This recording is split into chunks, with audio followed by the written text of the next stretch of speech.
Okay, thank you very much, and good morning, good afternoon, good evening, and good night. No, good night, not yet to everyone. It's a true pleasure to be here with you virtually. My name is Stefano Pettinato. I'm the UNDP resident representative in the Kingdom of Bahrain.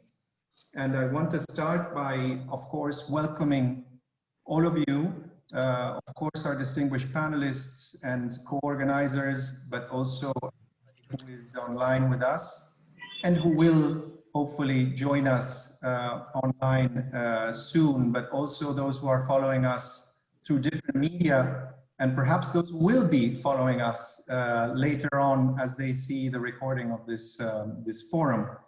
So this is the third session of the virtual regional workshop on investing in the SDGs through South and trilateral cooperation beyond COVID-19.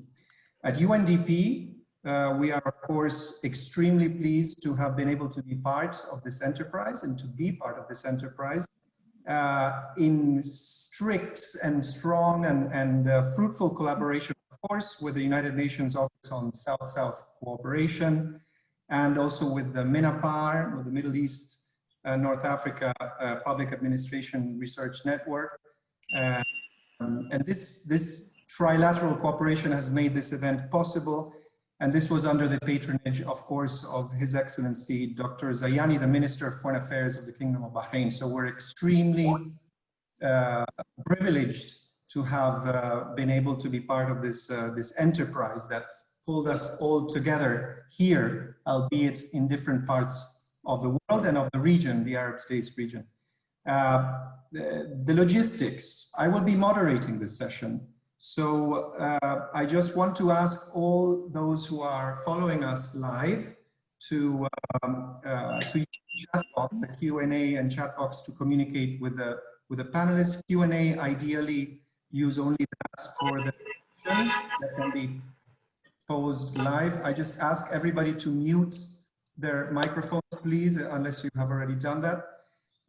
The event, as I hinted at earlier, will be recorded and will be shared through the South-South Global Thinkers and the South-South Galaxy online platforms. These are two platforms promoted by the United Nations Office on South-South Cooperation. And also we will share, give us a little bit of time, a few days, and we will share summaries on and conclusions and the discussions and the proceeds of these 3 days of work, this conference. Still logistics, in terms of language interpretation, we wanted to be very global today. And so we will be using the Chinese button in the interpretation in case you want translation in Arabic. Okay, bear with us. This is, I see Grace is smiling. This has to do with a compatibility issue with the software. So please bear with us. If you listen in English and you want translation in Arabic, please go to interpretation and click on Chinese, and you will hear Arabic interpretation, inshallah. And the same goes the other way. If somebody will be speaking in Arabic or one of the questions are posed in Arabic and you want to hear them in English, now yes, you click on English and you will hear them in English, inshallah. So each panelist, I have 6 wonderful men and women panelists today that I'm so honored to be able to moderate the session with these 6 panelists. I will be briefly introducing the 6 of them as we go along the agenda. Each panelist, and here I'm looking at I'm making eye contact with the panelists, they will have 10 minutes for their presentation. I'll have to be a bit strict because like at the previous days, we kind of went a bit beyond the schedule. We would like to stick to the schedule to honor everybody's busy agendas. And I will be equal also. I will try to see that everybody abides to this 10-minute rule. Please help me in that. And after the panelists, 6 panelists for 10 minutes each, then we will have 60 minutes of panelists. We will have approximately 30 minutes discussion that I will also moderate. I will see the questions as they emerge. They will not be live questions, please. Just use the Q&A to ask the questions.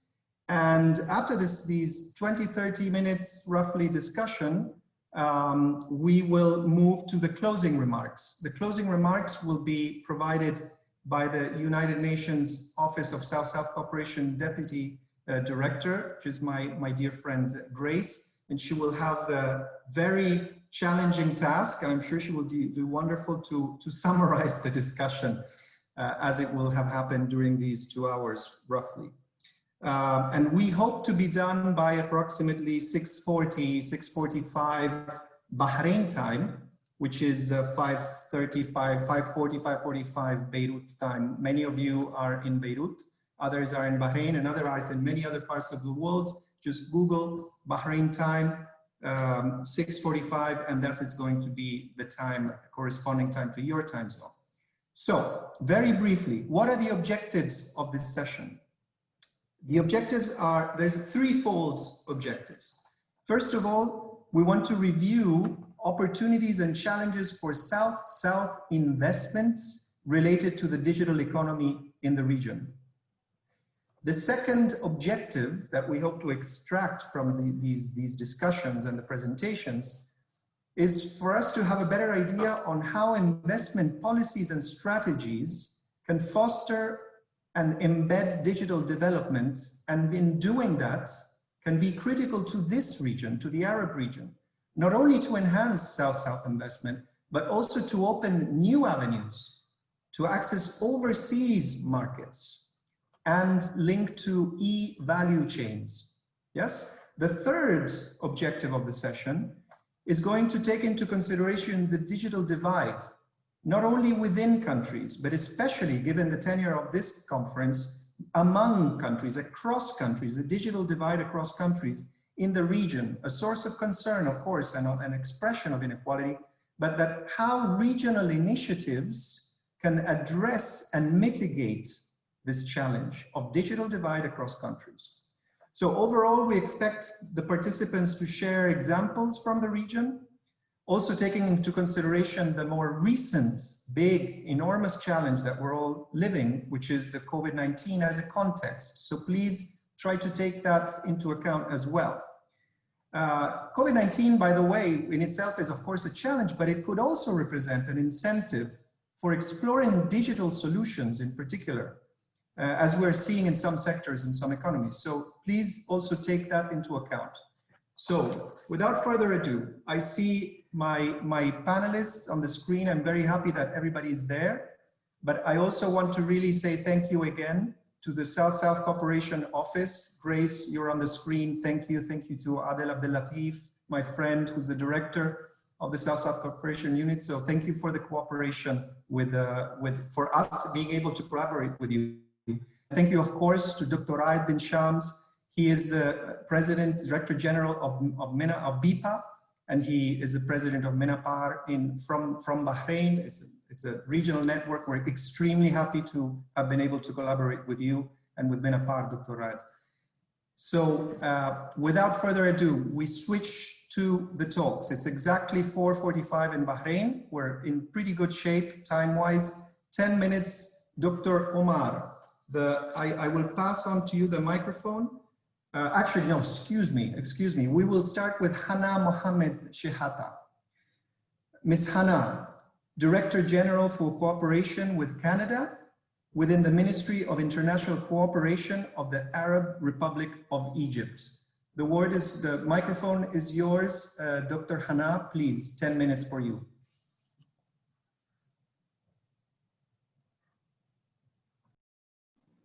Okay, hello everybody, and I'm very pleased to be with you, and I'd like to thank all of you, and a special thanks to the organizers of such important event. At the beginning, I'd like to demonstrate the mandate of the are you going to raise the questions, or I'm just to demonstrate? You didn't ask me the questions. Yes. So if you want to open with a short introduction, and then I will switch to the questions, as you prefer, Dr. Hana.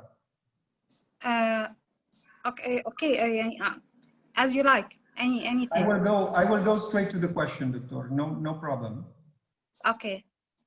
Thank you. The first question to you is, did Egypt embed digital development into investment policies and strategies that can enhance South-South investments with other countries in the Arab region and beyond? Okay. Okay. I'm going to honestly to talk about the role of Egyptian Ministry of International Cooperation in achieving the SDGs. So I'd like to demonstrate the mandate of the Ministry of International Cooperation, which I may refer later to the ministry as MOIC, the acronym of its name. So the mandate are to develop and strengthen economic cooperation between the Arab Republic of Egypt and other countries, as well as international and regional organizations. Second, propose the criteria for obtaining external financing and foreign grants. Third, follow up and monitor national agencies which benefit from foreign financing within the framework of the general economic policy of the country to ensure achieving the economic development goals.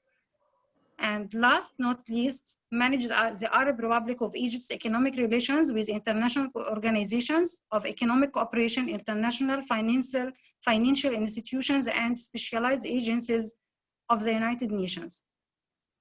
Then I'm going to switch to the framework of MOIC strategy.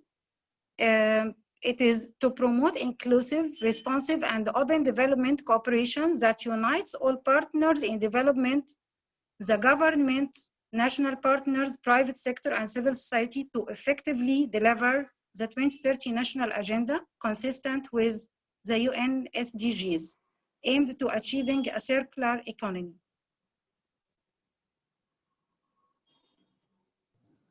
Thank you very much. Okay. Oh, please go ahead. Okay. MOIC seeks to apply the principles of economic diplomacy to strengthen the global partnership for effective development. These principles include, first, regularly organizing multi-stakeholder platforms to ensure that the projects between development partners are streamlined and effectively coordinated to accelerate the pace of development for achieving the SDGs.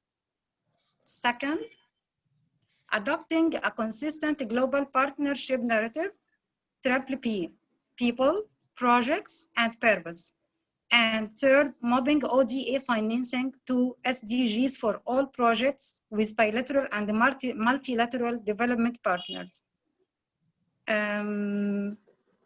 If we switch to the streamlined harmonization for sectors, we find that to ensure the vital sectors such as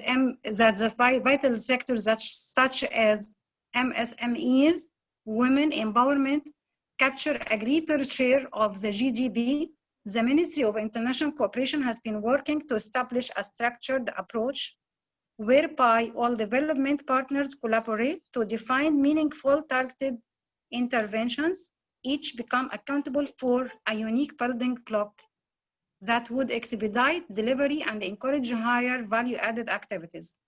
To achieve this, MOIC has embarked on streamlining efforts both internally and with its development partners. They are assisting in fostering inclusive growth in line with the UN Sustainable Development Goals under the umbrella Mindful Mobilization. An example for harmonizing development efforts is the Closing Gender Gap Accelerator. The Closing Gender Gap Accelerator is a good model for cooperation between the public and private sectors to support the efforts of governments and business community towards taking substantive and effective measures to bridge gender gaps in all areas in order to increase women's participation in the labor force, close gender gaps in payment and investment, and advance more women into management and leadership positions. The accelerator was launched in July 2020 to take proactive action to advance women's economic empowerment. Moving to SDG number 4, quality education. I'm going to demonstrate also what has been achieved through Ministry of International Cooperation. Okay, education in Egypt has reformed to emphasize digital learning, technology, and inclusion, and to make sure both boys and girls have access to equally education in urban and rural areas. A model initiative would be the establishment of 12 science, technology, engineering, and mathematics STEM high school for boys and girls. The project was established in 2011 and financed through the USAID, and it taps the pool of talented boys and girls who can lead the sectors of future through cutting-edge technologies and research breakthrough. If we move to the digital transformation, I'd like to mention that a virtual panel titled Digital Transformation for Economic Recovery launches the initiative of Grow Stronger with Google. It is a new initiative to support small business and individuals in Egypt and Middle East and North Africa. It explores leveraging digital transformation for Egyptian SMEs sector. Okay.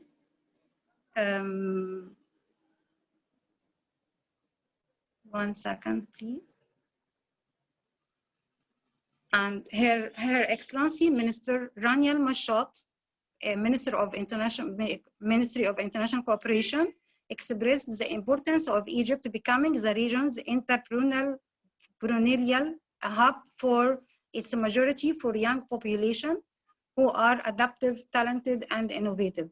She emphasized that the development of a solid, sustainable, and inclusive entrepreneurship ecosystem that has multiplier effort on jobs creation will lead to delivering a circular economy in the future. This is about the mandate, the role of Ministry of International Cooperation in achieving SDGs. As I was second issue I would like to talk about is information and communication technology, ICT, okay, sector in Egypt, and its contribution also in economic growth. Yes, so, please, Dr. Okay. Hannah, yes. Thank you. That would be the second pillar of your intervention. Thank you. If you can illustrate the work of the Egypt ICT Trust Fund and to economic growth. You have 3 minutes. Thank you so much. Okay, I'll try to go faster. Okay. The ICT sector in Egypt is very robust with growth rate higher than Egypt's level of GDP growth. Its contribution to the GDP has increased to 4% in 2019 compared to 3.5% in 2018. Under ICT 2030 strategy, the Egyptian government is undertaking a series of investments, capacity building, and training programs, digital government services reforms, and infrastructure upgrades. The strategy calls for launching a new initiative to maximize the contribution of ICT sector to Egypt's economic growth by focusing on capacity buildings, electronics design, and manufacturing and technology parks. The strategy also includes a plan for the digital transformation of core government services in the following areas: education, healthcare, and government service. The Ministry of Communication and Information Technology has an initiative called Our Future is Digital and aims to train 100,000 young Egyptians to develop their ICT skills in areas of high market demand, including website design, data analysis, and digital marketing. The ministry also has a program through which it engages SMEs in the digital transformation process. The ministry's Digital Egypt project aims to supply all government entities with fiber optic cable connections. This process has been completed 5,300 government buildings across Egypt, and when completed, will connect some 32,000 buildings at a total cost of 6 billion Egyptian pounds. Ministry of Communication and Information Technology announced in June 2020 that the Egyptian government is developing a digital tool that will allow citizens to obtain a renew license and request national services through call centers using a one-time password system. I'd like also to mention the new administrative capital, which located 50 miles east of central Cairo. It is expected to eventually house the majority of central government offices with a target moving in data in date of June 2021. The government is planning for the new administrative capital to be a smart city and is investing heavily in the new city's telecommunication and ICT infrastructure.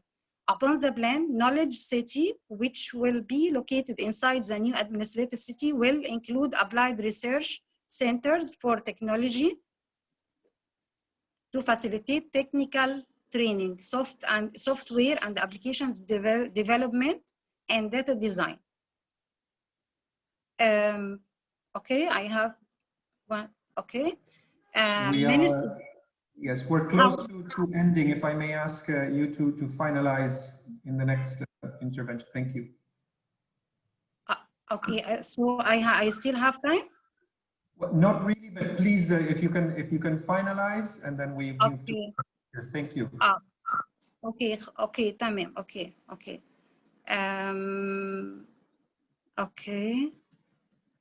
I'm going to present best prospects for exporters in Egypt. They are smart city solutions, e-education software, e-finance applications, artificial intelligence, cyber security, and telecommunication infrastructure. And in order also to attract, to increase investment and trade, there are data privacy protection law that was approved by the parliament in August 2020. So I'm okay. And yeah, okay. And we can say that the government began building a digital society before the pandemic hit, and we are Egypt is going to improve to increase the importance of digital transformation, the use of digital transformation. So I can just finalize as I can just quote from the Minister of International in telecommunication in Egypt that he said a digital society needs capacity building, investing in youth and encouraging them to gain specialization in ICT. It also needs entrepreneurship and adapting the challenge that come with. So thank you. Thank you so very much, Dr. Hana. I know that, I mean, with Egypt, we need a forum only for Egypt to analyze and to see the amount of initiatives that emerge from your country, and it's really a great wealth of information. I hope that not only what you have explained, but there will be also in the interactions, there will be more questions, and also on how Egypt permeates to other parts of the region, of course, because I know that there are a lot of contributions there also from the Ministry of International Cooperation. Very good. So now it is the turn of Mr. Omar Christidis. Omar is the CEO and founder of ArabNet. Omar, thank you very much on behalf of myself and the other organizers here with us today for your time and for agreeing to be with us. I have 3 questions for you. I just wanted to also explain to all the participants before I go to Omar that we're trying to go into the various sectors. So we just heard a government intervention. Now we will hear private sector interventions with Omar and the next 2 speakers. And finally, we will hear an intervention from a think tank with Dr. Miriam. And we will finalize the session with the view from the United Nations from my colleague Farah Chukar. So Omar, CEO and founder of ArabNet, the floor is yours, 10 minutes. Thank you. Thank you so much. Can you hear me? Yes, perfectly. Wonderful. And can you see my screen as well? As well, yes. Great. I've prepared a few slides to walk you through some of the insights that I can share. ArabNet is a platform focused on tech innovation and entrepreneurship in the MENA region. We deliver conferences, research reports and insights, as well as working with corporations on their own innovation activities. And based on some of the questions that I had received, I wanted to focus on, first of all, what are the challenges facing the entrepreneurial and private sector in terms of digitization? Second, what are governments doing and what's needed from government? Third is the South-South opportunities and challenges that I see. And fourth, quickly addressing COVID and its impact. And I'm gonna, mindful of everyone's time, we'll jump right in. So I'm going to start really when we think about startups. The common language around this is not to think about, how do we make startups successful, but how do we build an enabling ecosystem for these startups built on a number of different pillars. And the most often used framework is from Babson University. And it looks like this. They have 6 major pillars for the successful digital ecosystem. And that includes policy and fostering regulations. We have finance and access to funding. We have culture, right? And that's a culture of entrepreneurship or culture of work. We have support, so that's an ecosystem of organizations, incubators, accelerators, or other types of support organizations. Human capital, so we're talking about talent and skills. And markets, access to customers and access to new markets. And we have done a number of pieces of research where we have surveyed startups across Kuwait, Saudi Arabia, Lebanon, as well as had roundtables with investors, venture capital investors. And I wanted to share with you the most important insights from across the markets we see where the ecosystem challenges are. And I would say those are 3 main ecosystem challenges. The first is talent. And in particular, what's the gap there is practical skills for the digital economy.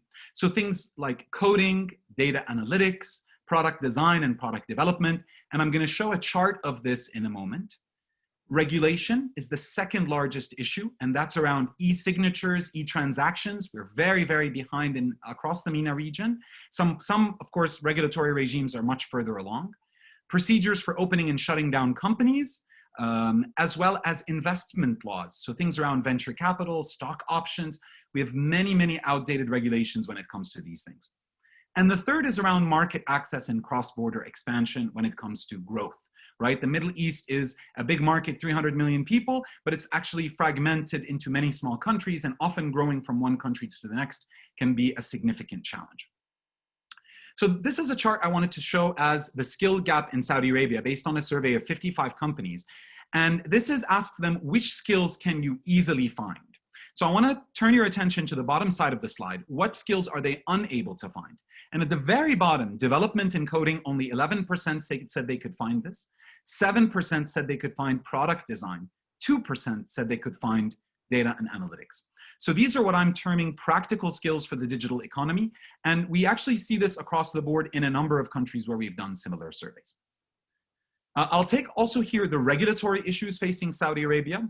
And the top one that came out was policies and procedures for investors. And so that means things around the GP-LP structure, general partner, limited partner structure, things around stock options, as well as, of course, talent hiring procedures and visas and the mobility of talent to be enabled, legal structures for establishing business, and payment and financial regulations. And of course, payment regulations are critical for unlocking the whole transactional ecosystem. Now, government has been a major player in the Middle East in reshaping the economy, and they've been focused on the digital sector. So I'm going to quickly show a few of the entities and what they've been doing in the region. Kuwait has set up a $7 billion project, the Kuwait National Fund for SME Development. Bahrain, in addition to a number of projects by the Bahrain Economic Development Board, they've set up $100 million, if I'm not mistaken, Al-Waha Fund of Funds. There's the Innovative Startups Fund in Jordan, which is also a $100 million fund of fund structure. So the first initiative that governments have taken really to promote this space is de-risking funding or supporting funding through fund of funds structures. Now, the biggest players in this have been the UAE. Mubadala, which is the government's investment arm, has set up a number of entities, including Hub 71, to turn Abu Dhabi into a center there. And Saudi Arabia making the biggest bids of all, whether it's establishment of Munsha'at, the SME authority, with tremendous mandate to improve the local ecosystem, two fund of fund structure, the Saudi Venture Capital Company and Jeddah, and of course, the Public Investment Fund, which has been making active investments globally in this space. What have we learned about some of the challenges and opportunities for success for government SME programs? So, first, to have a focused program with clarity on mission and objectives. There's a lot of discussion. Is this entity supposed to regulate the sector, operate the sector, fund in the sector? Often we see entities moving towards the operate, and we would advise that the government really should be a regulator and enabler and not an operator. Second, the government often has tremendously ambitious plans, so looking at achievable plans and phased approaches. Third, leadership continuity. We've seen a number of these organizations have changes in leadership on an annual basis.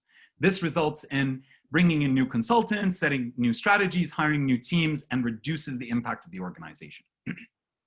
Fourth, focusing on areas that the private sector can't fix. And this is very close to the fifth one, which is having an arm's length relationship with the government, really letting the private sector operate where it flourishes. And of course, in the end, transparency, measurement, and reporting are critical. Now, I want to move to the heart of our conversation here, which is really about South-South collaboration. And I have a couple of things I wanted to address around South-South collaboration and the challenges and opportunities there. The first is regulatory harmonization. One of the things we hear all the time from startups and from growing private sector companies is that if I set up a e-commerce company, a financial technology company, an e-health company in one country, every country that I go to, I have to start like I'm setting up a whole new company because the regulatory mandates and regimes are absolutely and completely different. With the fragmentation of the Middle East market, that makes our market very, very small. We must harmonize regulation and even consider the potential for passporting to allow companies to be able to scale quickly across the regions and capture bigger opportunities. The second is market access programs, right? And here we can think about things like South-South soft landing programs that can support access to markets, whether that's programs to help established South-based companies quickly set up corporate structures and operations, or whether that's things around incentives, taxes, or otherwise for South-based companies entering other South-based markets. The last point that I have is a cultural problem. And you know, I've never spoken about this before, but I see it so much, so I really wanted to address it, and I wanted to address it frankly in this discussion. And the first thing I wanted to mention was internalized colonialism, and this is a word that I've been thinking about and using a lot recently. The perception by governments and enterprises in the South that companies and products from the global North are better, right? That we want to buy from a global brand. We don't want to buy from a local provider because this person coming from London, from Paris, from New York is inherently better than what we have in our local markets. We see this all the time, and it is a major challenge. It's one of the challenges I've heard a number of times, people telling me, why don't you go license a global brand and operate in the MENA? So I think we really need to shift this. We need to have incentives for corporates and governments to work with suppliers from the global South. And then the last point that I would say really important is there is an emerging nationalist sentiment around the world. And this could be a significant barrier for market entry for companies that are looking to grow South-South. I want to take a little bit of time to address the impact of COVID on startups and digital innovators in the Middle East region. And these are based on a survey of 250 companies startups that we surveyed in a report published by us and WAMDA, which is another ecosystem platform for the Middle East startups. first of all, more broadly, the impact of COVID on businesses and startups. One, acceleration of digital transformation initiatives inside of corporations across the region. We see this digital imperative accelerating very quickly. And that's really driven by two, a shift in consumer behavior towards online, from e-commerce to virtual learning to virtual doctor visits. Simultaneously, we've seen startups hit really badly and in need of immediate support. And so I'll show a few very quick slides on this. This is a survey of 250 startups. How would you describe the impact of the pandemic on your startup? 6% shut down completely, 20% suspended operations, 21% experienced a high decrease in demand. Together, those are 50% of all startups significantly negatively impacted. How much money do they have to survive their operations? 8% have less than a month of cash, 22% have 1 or 2 months, and 20% have 3 to 5 months. So we look at less than 6 months, 50% of all startups in the region have less than 6 months of cash to survive. So there's an immediate need. And has your last fundraising round been affected by the pandemic? 50% of startups said yes. 44%, half of those, it's because VCs decided to stop the funding. Valuation has decreased as a result of COVID. VCs are not interested in investing in the sector anymore, or have become slower or more selective in their investing. So all of these together have led to a significant and urgent situation for MENA tech startups. And at the same time, we've seen startups in a few, what I would call COVID positive industries flourish. InstaShop, which is grocery delivery, was acquired for $360 million. Noon Academy. Just 1 minute, if you can wrap up. 1 minute. I'm wrapping up. Thank you. Thank you. Noon Academy, which is an online education platform, which has raised $13 million. And Nana Direct, which is also a grocery delivery platform in Saudi Arabia that has raised $18 million. So while we said 50% of startups are really, really struggling, there are a few sectors where you're seeing shining stars emerge. The last thing I'll talk about is recovery program ideas. And here I will focus on two. One is a reskilling program and education for employment. Companies are going to need more digital talent as they accelerate their digital transformation activities. We need to reskill people who have been let go of jobs, or upskill people who are coming out of universities for these jobs. And we can get corporates to commit to hiring certain numbers of people if we can get educational institutions to commit to training them. And the second is a Save Our Startups Fund, which provides short-term liquidity injection and market access growth support for these startups that are really, really struggling. With that, I'll end. Thank you very much for your attention. Thank you so very much, Omar, for also being very concise and addressing all the questions that we had aligned for you. This is a lot of information. I'm sure there's a lot of more information. So we will ensure that for the participants today who want to have access to more information, in the proceeds of this forum, we will be able to work with every presenter to provide links and access to additional information if they want to dwell into the very rich set of examples that Omar provided in terms of both government and private sector roles, particularly these startup funds that may be very well known to us in the region, but not to others, and some even within the region and others outside, and also the great opportunity that there is out there for learning and for training that is often overlooked. And we need to basically start from very early on, even before universities, perhaps, to really have that mind shift and prepare the population and for these new markets that are presenting opportunities today and in the future. Thank you so very much, Omar. Really, very good. I hope it wasn't too fast, but I'm ready to answer any questions as well. Thank you. Absolutely. I'm sure that there will be questions later on in the discussion section. No, you were not too fast. Well, we should ask the interpreter if you were too fast. We have great interpreters. I hope that they were able to keep up. And I actually remind next speakers just to keep that in mind also, that we have these interpreters who are doing a very valid job in interpretation, and if we adjust the pace to that. The next participant, the next presenter from the private sector is Dr. Khalil Al-Amiri. He is CEO and partner of KPI Associates. And Dr. Khalil, I have 2 questions for you. If you wish for me to go through these 2 questions, I will be happy to do so during your 10 minutes. Yes, sure.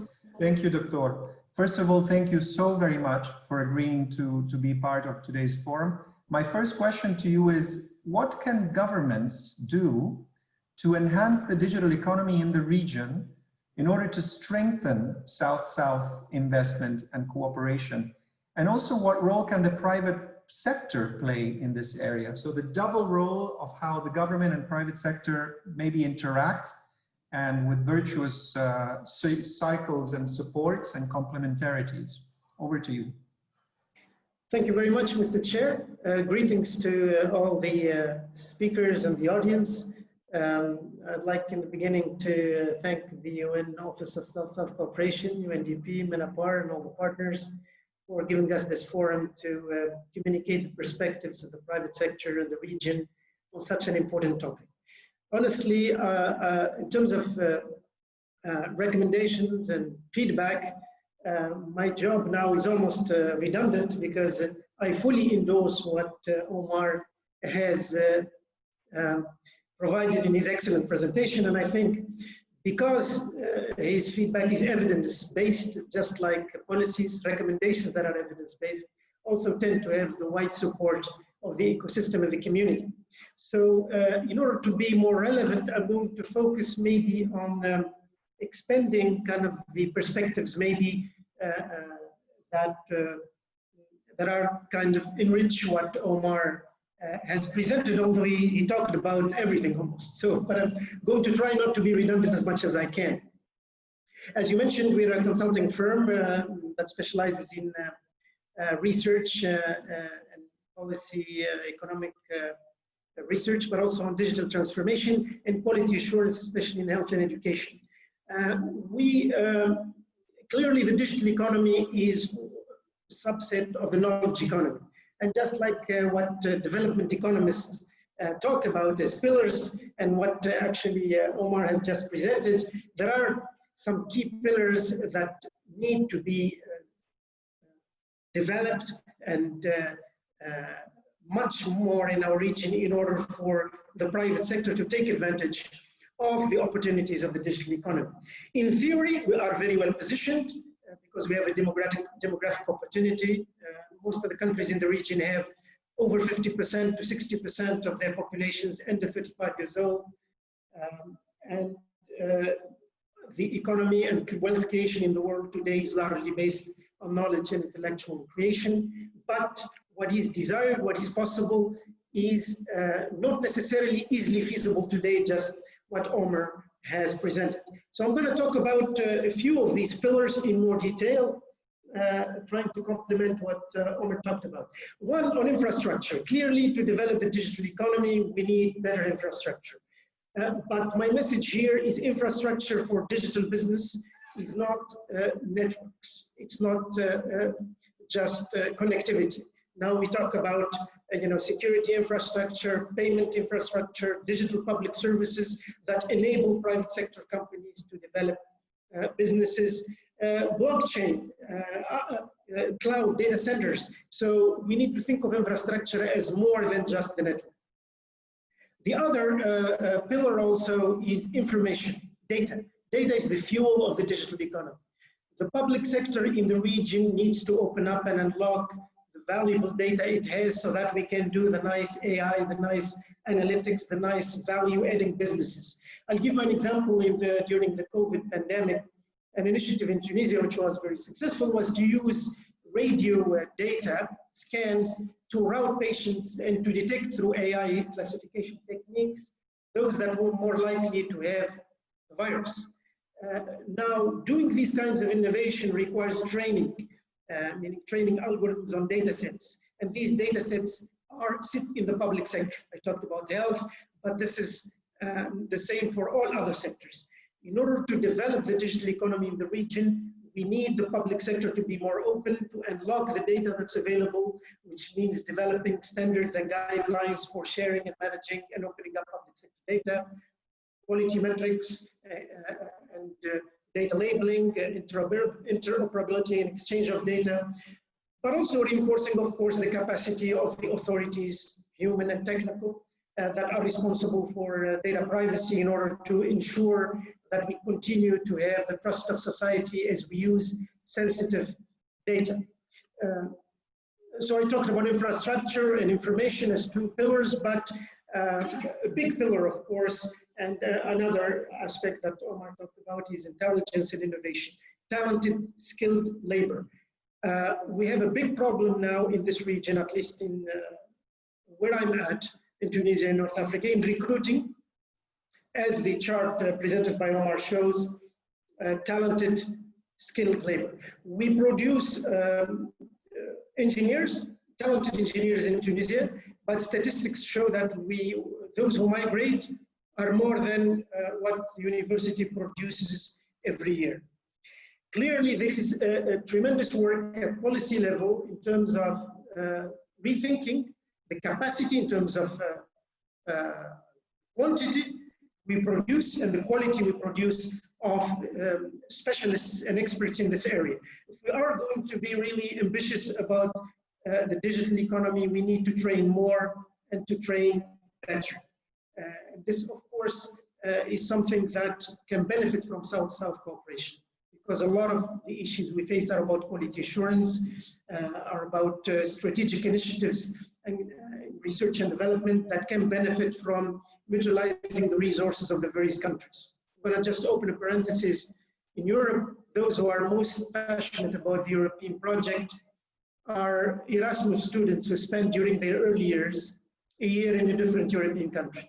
If we want to build ecosystems and initiatives and businesses that benefit from a wider market in terms of resources, capital, and market access, it will be important for our countries to think about expanding tremendously the number of exchange students that actually are researchers that move between our countries. Because people who study together in an MBA are more likely to launch a business together or to do business together in the future. We do not do enough exchanges academically, although they exist. We don't do enough also in terms of exchanges and collaboration in terms of research and development. As Omar pointed out, when a startup is in a country in our region, it is already challenged by the limited market. And therefore, it is extremely important for the public sector to give it opportunities to prove the technology it has and to have references so that it can go internationally afterwards. Which means that we need to review the public procurement of innovation to do more positive discrimination towards local startups. That's how we can create champions in a country where the market is small, because we don't have the advantage of China or the US, where the market is large. Unfortunately, the market, as Omar mentioned, is quite fragmented.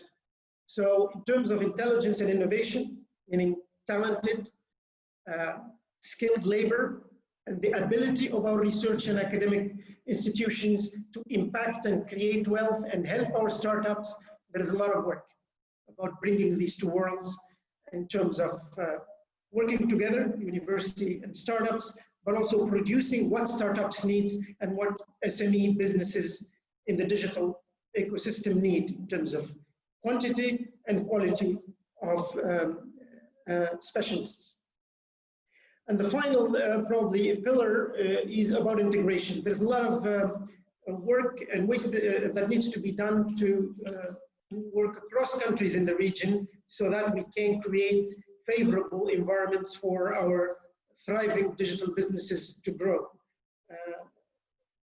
Of course, trade across borders needs to be simplified through agreements, better standards, better incentives for capital to flow, but also for commerce and trade to flow across borders, and better coordination mechanisms in terms of developing shared platforms.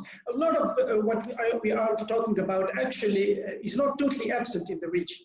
We have an incubator that started in Egypt, Flat 6 Lab, that is very successful in Tunisia. We have many other examples of successful cooperation. MENAPAR is one example of coordination and dialogue across the region. But I think what is needed is much more than what exists today. I did not talk about investment and policy because they touch on all the pillars. Whether we're talking about training and education, innovation, whether we're talking about information and logging the data within the public sector, or about infrastructure, we need regulatory policies, we need vision and leadership that is shared across the region, and also we need to align the investments that are south-south or even north-south with these opportunities. I dream of south-south investments, investing in centers of excellence in artificial intelligence. We have the engineers, we have the applications, we have the markets, but unfortunately we don't have the capital and we have the regulatory frameworks and the vision to actually take advantage of the demographic opportunity the South has. I will conclude by saying that in Africa, and I'm not including now the rest of the global South, over the next 30 years, 1.3 billion new inhabitants will be added to this continent. That's roughly half, more than half of the 2.3 billion that will be added to humanity globally. That's a massive opportunity in the global South, especially as economies are more knowledge-based and more innovation-intensive, but it will remain theoretical unless there is much more collaboration, much more aggressive policy to tackle the barriers that are very real and that Omar has so eloquently presented in his charts. Most of the private sector I talk to in Tunisia, they say to recruit a coder in analytics or even in product development, they need to do 100 interviews, and often, sometimes they're not successful. This is shared by many countries in the region, although there is a large disparity in terms of the quality of the infrastructure and the quality of the skilled labor, but is largely shared across our region. Thank you very much, and apologies if I have run over time. No, Doctor, thank you very much for your intervention. I really appreciate how you really used some of the elements that were left open by Dr. Omar to leverage on them and build on them from your own experience. I think that worked very well and made a lot of sense. You talk about alignment and coordination of investment, which is something that we don't always think too much about. We just assume that things just go coordinate on their own or there's no such need. But actually there is a need to synchronize and coordinate and find complementarity in investment, and also the learning opportunities within the South, particularly in the Arab region, but also from the South to the North to draw on that experience and come back and producing centers of excellence within our countries in the region. I mean, all of this is very well recorded and will be used in the overall thinking as we come out of this this conversation. Well, thank you very much again, Dr. Khalil. We move to our subsequent speaker would be our fourth speaker, which would be Dr. Meixian Zhu. Dr. Meixian is the Deputy Director General of the Finance Center for South-South Cooperation, Hong Kong, China. It is such a pleasure to have you, Doctor. I also offer to you, within your 10 minutes allotted, the opportunity for me to ask you questions if you wish. If I see a nod, Doctor. So if you prefer, I will start with my first question to you, which is for you to tell us in a few minutes what are some of the efforts of the Finance Center for South-South Cooperation that you are the Deputy Director General for. What are those efforts that the center makes in advancing South-South cooperation, particularly in digital economy, with partners in this Arab region, since today this is our geographic scope, and also beyond, so that we get to know better what your center does and the opportunities that may emerge from there for the Arab region. Over to you, Dr. Okay. Thank you. Thank you very much, Chairman. And very, very good greetings to all the panelists and audience. Thank you very much. I'll try to answer your questions on behalf of the Finance Center for South-South Cooperation. As you mentioned, we're based in Hong Kong, China. And mainly our efforts are focused on developing green industrial parks, provide financial services for clients, and enhance capacity building, serve as a think tank, and incubate social initiatives. I try to highlight the following three aspects, which are financial services, knowledge sharing, and capacity building for the Global South, including some Arab countries, which are our efforts. A few years ago, our center supported the Djibouti Port Initiative in terms of planning and policy package design for the Djibouti partners and some Chinese cooperators. This was to enhance the port logistics capacity in the North African region. In 2018, we initiated a fund with African Export-Import Bank. And the management of the funds is based in Cairo, Egypt. The initial amount is $100 million and is aimed to reach $1 billion. This fund will focus on China-African trade, export and import via logistical infrastructure, cross-border e-commerce, connectivity infrastructure, agri-product processing, and manufacturing. This fund will invest in a few industrial and logistical parks in African countries from 2021. In 2020, through BitHelp, which is a blockchain-based company, we use blockchain technology and digital currency. We donated 250,000 mosques to the economic community of West African states. And these mosques supported 15 West African countries in response to the COVID-19 pandemic. In doing this, we try to link with various China, Africa, and Arabic clients in terms of raising funds and support joint projects, especially in Egypt. Our Africa-China funds is managed from Cairo. The team is based there. So we plan to help some African and Arabic clients approach to some China-based big players. For example, Alibaba. This giant pure e-commerce player set up quite a lot of international trade sites across countries. So we hope to facilitate the entry of such large e-commerce players to the Arab and African region so that it can help accelerate the shift to e-commerce in this region. We also do a lot of knowledge sharing and capacity building. The center has held a number of high-level international conferences and joined think tank policy dialogues in China and globally. This includes some events organized together with some UN agencies, such as the establishment of South-South Galaxy platform.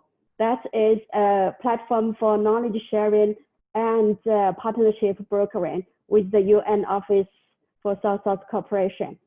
It helps to link up some countries in the Arab region, especially those joining the Belt and Road Initiative. Our knowledge sharing is done through conference and dialogues.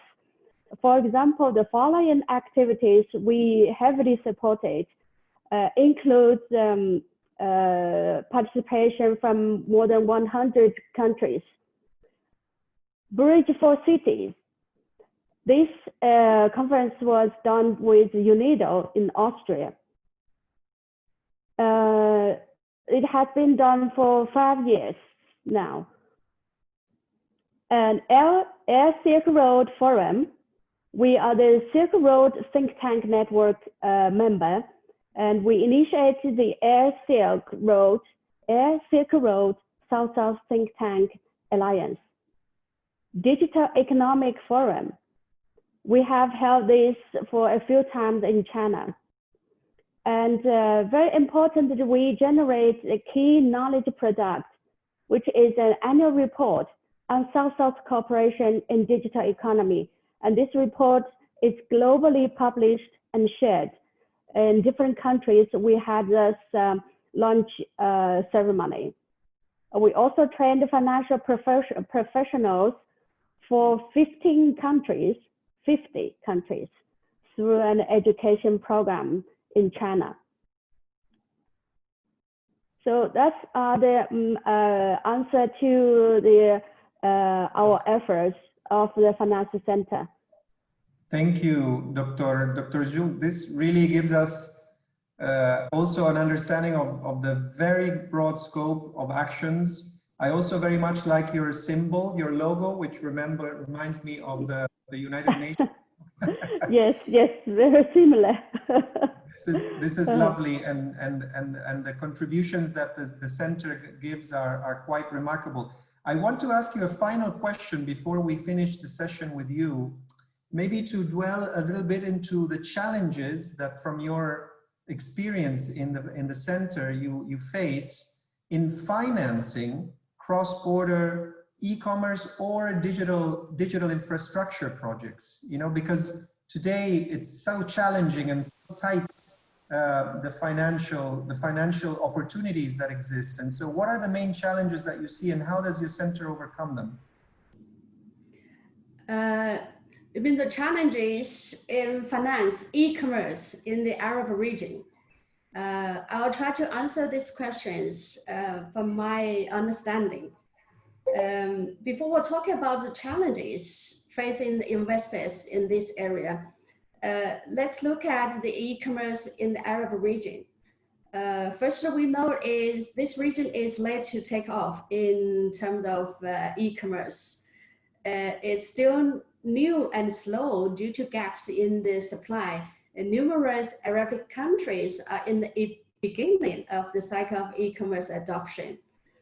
While some other regions in China and America and Europe, they are doing more in e-commerce and have a lot higher e-commerce penetration in the retail sales. The online market in the Arab region is also fragmented and uneven across the countries. UAE, KSA, and Egypt are the leading ones in e-commerce.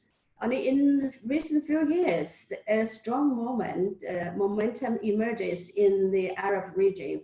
And on average, e-commerce grows at an annual rate of 25 to 30%. Then when we look at the challenges, very, very strikingly, the challenges come from product selection and delivery, mobile payments, digital infrastructure and logistics, professional talents, as some of the panelists mentioned, and diverse culture and country regulation and global market competition, of which logistics and payment challenges are the most overwhelming in the region. And I can discuss it separately. The challenges of investment in e-commerce in this region also lies in the business continuity related to public health and military emergency events and cross-country conflicts in the region, and changing consumer behavior due to diverse culture and religious beliefs. As you know, so many people are Islamic. They have their beliefs which are manifested in their daily life. And employee health and safety in workplace is another challenge when we face in the COVID-19 pandemic and some other key public health issues. and delivery process also see challenges of workers' safety and health, and supply chain issues in facing partners' decoupling and implications of policy and political changes of different countries. Those are also challenges for investment in this region. And other challenges stem from insufficient favorable legislation and government supportive initiatives for e-commerce. Some governments are slow in taking e-commerce, and some Arab countries do not have mature regulations for mobile payment, especially. Online payment is a big issue in this region, and customs clearance, taxation, anti-fraud, and money laundering related to e-commerce. Investors may also face the lack of skilled workforce, as some of our panelists already mentioned, in e-commerce companies. Many local Arabic firms have limited capacity needed to adopt the e-commerce. And additional challenges may be seen in the local language. Like many of you know, many international players do not know Arabic languages very well. So the language challenges many international e-commerce players.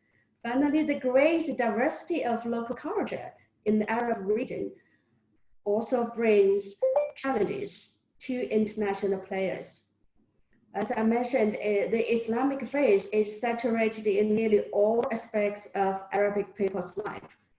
So international non-Arabic players often do not have sufficient understanding of such culture, customs. And the investors need to be very cautious in avoiding cultural conflicts.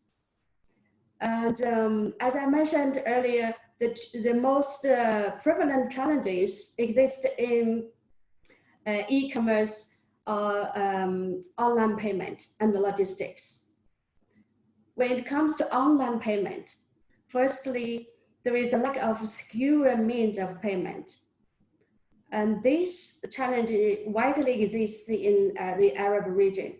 Mobile wallets are not ready for most users. In the Arab region, 60 to 70% consumers prefer cash on delivery. The cash on delivery leads to higher costs and slower delivery. And also there are 30% of failed transactions due to cash on delivery. And the goods return process is also very complicated. Second, there is a lack of public trust in online payment. For both consumers and merchants, existing online payment is very vulnerable to frauds and cyber attacks in credit card usage.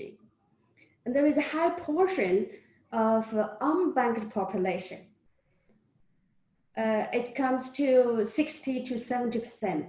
People are unbanked. Of the banked people, a small percentage of them use credit cards, around 25%. Third, local banks are risk averse due to the high rate of fraud via credit cards, and cyber attacks often happen. So these are the general challenges. When we talk about logistical challenges, key ones are related to security of transactions, internet speed and access, and connectivity infrastructure. There is a lack of digital infrastructure in the region, such as internet, smartphone, telecom, and logistical facilities, especially in those poor countries in the region. And the digital infrastructure is underdeveloped, limited internet payment, limited access to and speed of internet, and low speed and high cost of product delivery due to low digitalization of logistical facilities and weak telecom infrastructure in the region. And the local postal services are also underdeveloped in the region. The region generally has a poor addressing system, which results in the lack of postal addresses. The no home delivery postal system makes mail an impossible means of shipping. Even in well-developed Dubai, people have problems in finding the address to mail or send the parcels. And the cash on delivery mode limits online shopping to local and regional delivery, which prevents global couriers like FedEx, DHL from logistics provision. And it rules out international cost-effective and competitive logistics in the region. Logistics in customs also experience an absence of land customs clearance. We have air shipment. So among neighboring countries, there should be more land customs clearance. But Dr. Su, I'm sorry to interrupt. I'm sorry to interrupt, but we're running out of time, unfortunately. And what your remarks are extremely rich, and it's incredible how you have been able to cover the wide array of challenges, and we know that many of them exist. Particularly taking into account the diversity of the region. I mean, some of the countries will reflect some of them while others will not, but this is extremely useful, Dr. Zhu. I hope you don't mind if I interrupt the presentation because we have to move to the other speakers. Is it okay with you, or you wanted to like just have a very brief 30-second conclusion? Yes, thank you very much. Actually, I'm finishing my presentation, and I'm talking about all the challenges related to payment, logistics, and local regulation, culture, and lack of skilled labor force, etc. So I've already covered all those. Thank you very much. Thank you. It's very appreciated and all recorded. And I'm sure it will enrich a lot the discussion. Now, I will have to move now swiftly to our second to last speaker. She is Dr. Miriam Ramzi Michel. She is Assistant Professor of Economics at the Faculty of Economics and Political Science of Cairo University. Dr. Miriam, it is a real pleasure to have you today. I will ask you quickly a couple of questions that we have ready for you. The first one is, how can Arab countries better enhance the digital economy to better facilitate South-South investments from your experience?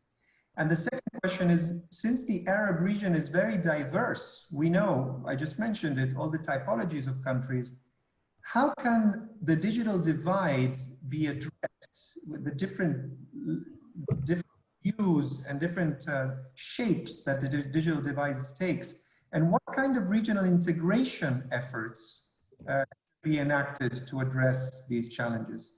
Dr. Miriam, 10 minutes for you. The floor is yours. Thank you. Okay, thank you so much for this opportunity to participate in the workshop. Actually, I'll be talking mainly on Africa, but we will try to derive some insights for the Arab region.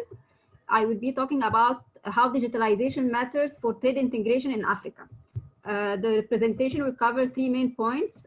First of all, why digitalization matters for trade integration in general and for Africa in specific. What are the stylized facts for digital trade in Africa, and what are the main challenges and opportunities for South-South integration in the digital era and for the African case. The first point will mainly tackle why digitalization matters for trade integration in Africa, because it has a very important impact on the structure of international trade. There are five main points. First of all, digitalization leads to the emergence of new types of trade, mainly the cross-border e-commerce, trade in parcels ordered online, the trade in digital goods and services like music, e-books, and internet banking, or the health insurance and online education also, trade in creative industries that were considered previously as non-tradable services like advertising, marketing, design, research, and development. The second reason is that digitalization may enhance already existing types of trade, especially trade in goods that are time sensitive, like agricultural goods. Why? Because the existence of digital market platforms could provide farmers with more reliable information on market conditions, the fair prices for their goods, and the potential growing diseases. And these platforms will help the farmers to keep track of their product from the farm to the fork, which means that they are more integrated in the supply chain for the agriculture sector. The third reason is that digitalization could reduce the cost of engaging in international trade. And the literature has shown that e-commerce can reduce the distance-related trade costs by around 30%. Also, the automation of custom procedures would have a significant impact on custom efficiency. Why? Because first of all, it will reduce corruption, and it will also avoid lengthy and bureaucratic procedures. The fourth reason is that using digital technologies in the production processes can increase firms' productivity, which leads to expansion of output experts, and therefore this will increase the employment level. Also, it will allow countries to diversify the commodities they produce. Less developed countries or developing countries or the global south can move in the production of the more sophisticated products with higher value added. And this is the major driver for export competitiveness and to be more integrated in the regional as well as the global value chains. It will also generate efficiency gains and increase market access. The final reason is related mainly to the actual pandemic, the COVID-19. Why? Because digital technologies are considered as a sustainable tool to recover from the enormous disruptions, and it has been highlighted by the UNDP that the pandemic has cost the global value chains around $50 billion US, and therefore using digital technologies and the automation that lie behind it can help, first of all, in fighting the global pandemic by remote tracking and detection of disease.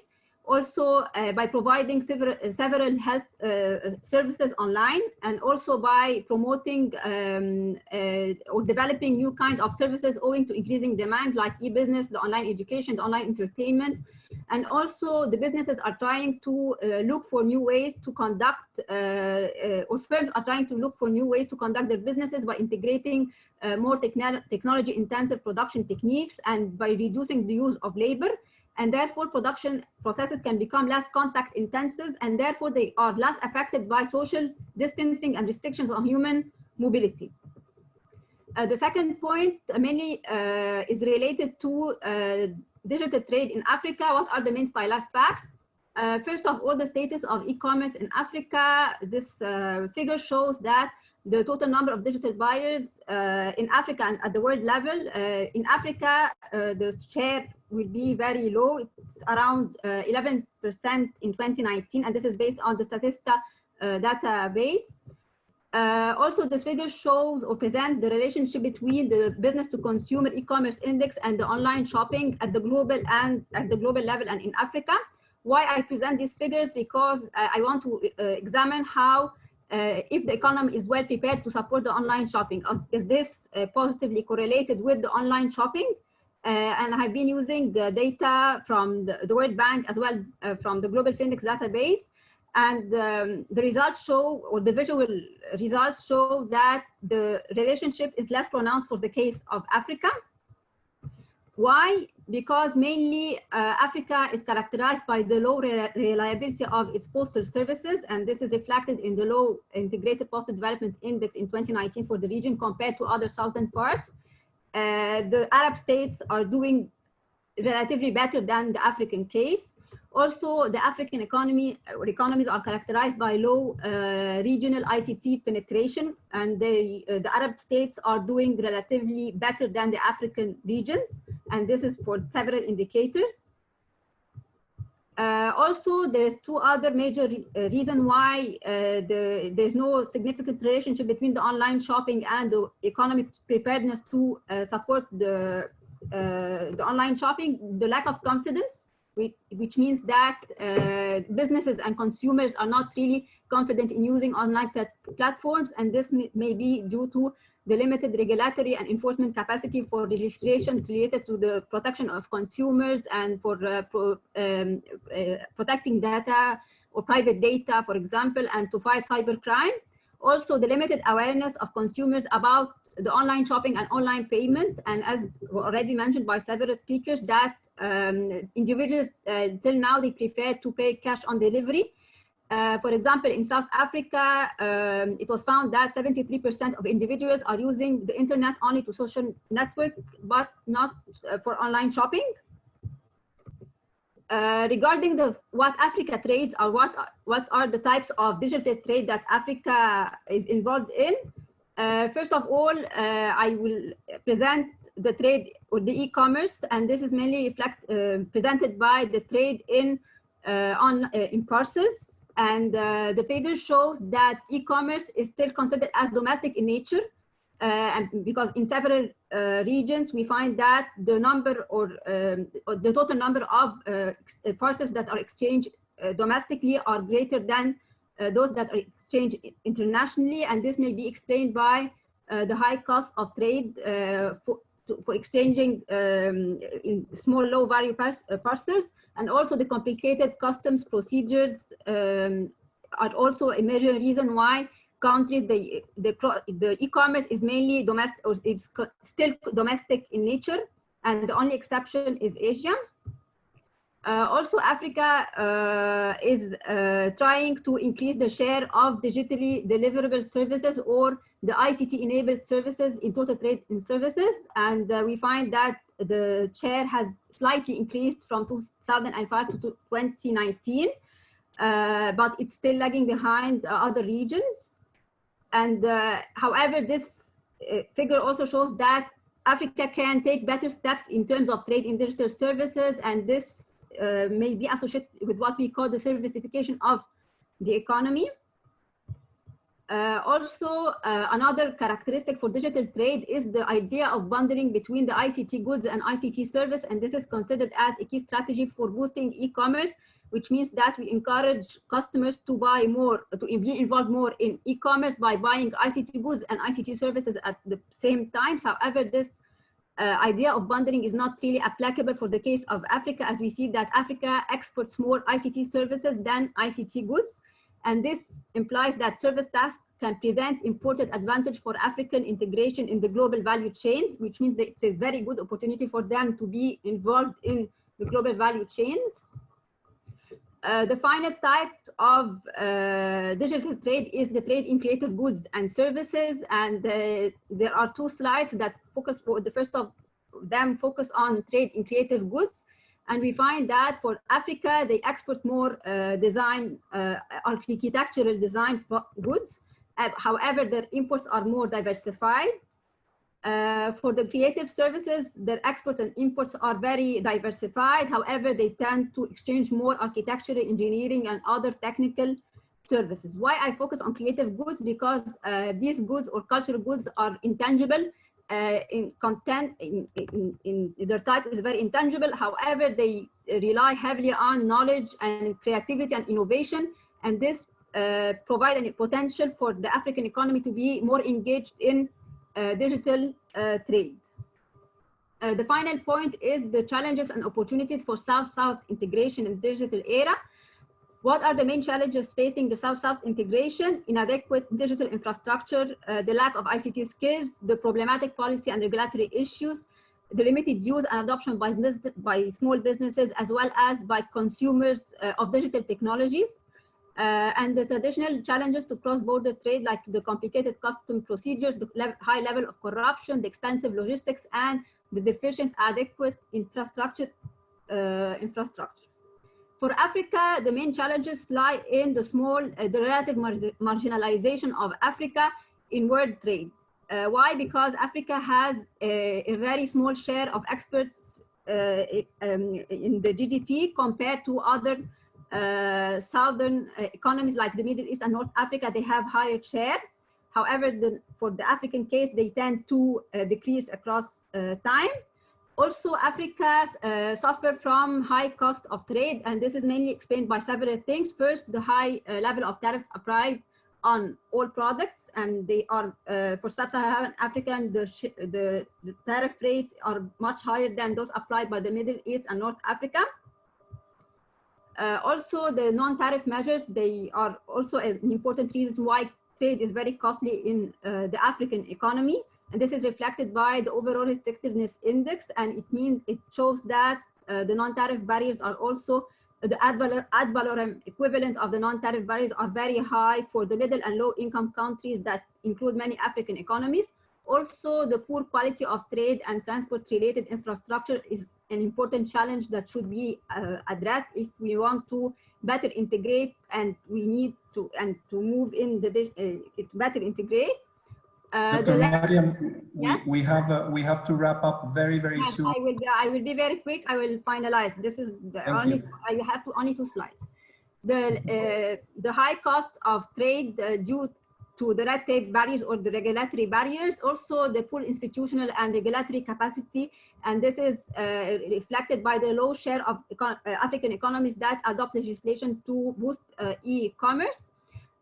For the opportunities, Africa has to better integrate at the regional level. It's not sufficient for them to have regional trade agreements, but they need to integrate in better way by improving digital infrastructure, by increasing connectivity among regional traders, and also the financial inclusion is very important to expand the formal sector in the economy. They need to address the skills gap to ensure better transition to the digital era. And this highlights the role of the government policies on education and the role of private sector investing in targeted skills development. Also, they need to enforce the legislation related to digital trade. At the global level, Africa needs to reduce its relative marginalization by enforcing the digitalization pillars and by adopting the trade facilitation agreement, and this will also boost digitalization. I mean that the TFA and digitalization have two-way relationship. Finally, for the global south, they need to better cooperate in terms of capital cooperation to boost cross-border e-commerce. They need to promote technological cooperation, and also they need to cooperate in harmonization of their standards and regulation to allow smoother performance of the cross-border e-commerce platform. And thank you. Thank you very much, Dr. Mariam. It's a very quite comprehensive presentation with focus on Africa, but we know that some of the countries in the Arab region belong to the African continent, and I think that we can also see some lessons for the Arab region, surely. So thank you very much for your intervention. We now move to our last but not least presenter. It is my dear colleague Farah Choucair. It's been a long time, Farah. It's great to see you. Farah is project manager and technical specialist at UNDP Lebanon. And Farah, I will, as usual, I will just launch the 2 questions, and then you will have your 10 minutes for illustrating your answers and your presentation. First of all, UNDP is currently developing, with your lead also and your strong participation, this joint research with the Economic Research Forum, where we aim to have an impact on digital transformation on poverty, inequality, unemployment in the Arab region. Can you share some of the findings from this collaboration? And the second point is how UNDP is supporting countries in the Arab region from your regional viewpoint, especially the ones that are lagging behind in digital transformation. What is it that UNDP is doing, and how is it utilizing South-South cooperation to address the digital divide as well? Farah, thank you very much again for being with us. 10 minutes for you, over. Thank you, Stefano, and it's great to be here among a very diverse and distinguished panel. And I'm not sure if my task is being made more difficult by coming in last or easier, but I will try also, specifically to complement the great input and interventions of everyone here, specifically by highlighting more macro level, policy level trends, because a lot has been discussed on trade, and also Dr. Zhu did a great job at really digging into and dissecting some of the regulatory obstacles, specifically on e-commerce and trade as well. So I'll cover more of a macro picture, and I think our position at UNDP is useful in the sense that we do have access to this mix. So here we have representatives from think tanks, from entrepreneurship networks, networks of entrepreneurs, from the government side, from finance centers. And at UNDP, we tend to build partnerships, between all these different groups. And this is why we can somehow give a panoramic view of the situation. First, let me start by just saying that, as you probably know, digital transformation is becoming, at the core of UNDP's strategy, because it is perceived as offering new means of addressing complex global challenges. However, the agency is also mindful that, the same technologies can also fuel even greater inequalities, both between countries and within countries, and as shown by extensive global research, especially in the context of emerging economies. With this in mind, we have actually recently launched this research project with the Economic Research Forum to say that, we are very mindful that digital transformation is a process that does not work its own magic, in the absence of targeted national and sectoral policies to design a pro-poor and inclusive policies. And just to say that, for a few years, we did talk a lot about digital transformation, but for some reason, it was perceived as we are saying that any digital transformation would work out, that there's a one digital transformation, that it doesn't necessarily has to come with key performance indicators, etc.